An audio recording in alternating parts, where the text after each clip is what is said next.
खूबसूरत उसको वाज़ेह किया कि लाइल्मी और जहालत में बहुत बड़ा फ़र्क है।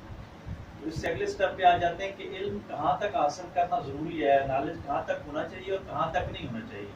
ये भी एक बहुत बड़ा क्वेश्चन आ गया मौजूदा दौर में कि आज से 20 साल पहले जब तक ये सोशल मीडिया का इनकलाब नहीं आया था दुनिया में, तो दुनिया में जो इल्म था वो महदूद था, यानी वही बंदा इल्म हासिल करता था जिसको उसकी तजस्सुस होती थी, शौक होता था और वो गहरा इल्म हासिल करता था।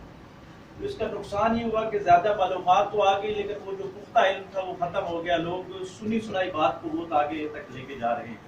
तो अगर इस मकाले में ये बहस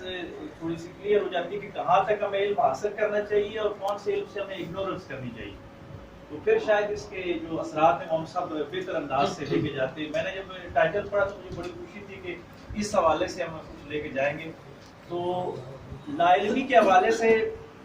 और इल्म के हवाले से एक और बात जो प्रैक्टिकल दुनिया में पाई जाती है हमारी इस्लामी तारीख में, कि जितने जो गहरे आलिम गुजरे हैं उनके माशी हालात जो है वो अच्छे नहीं रहे,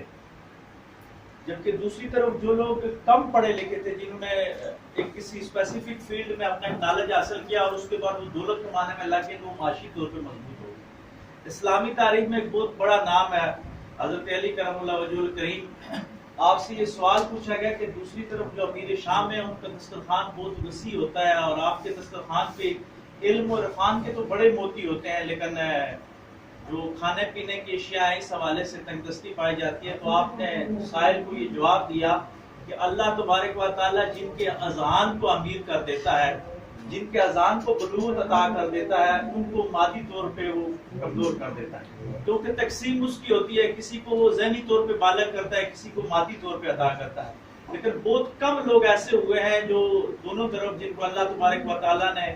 इल्म और शऊर से भी नवाजा और साथ दुनियावी विजात से भी नवाजा और उन्होंने दुनिया में कुछ किया। लेकिन इस्लामी तारीख में हजरत उस्मान गनी रजी अल्लाह ताला की मिसाल मिलती है कि उनको अल्लाह तबारक व तआला ने दोनों खूबियों से नवाजा था। तो मैं समझता हूँ कि इस पे एक अलग अगर कोई मकाला लिखे कि कहाँ तक इल्म हमारे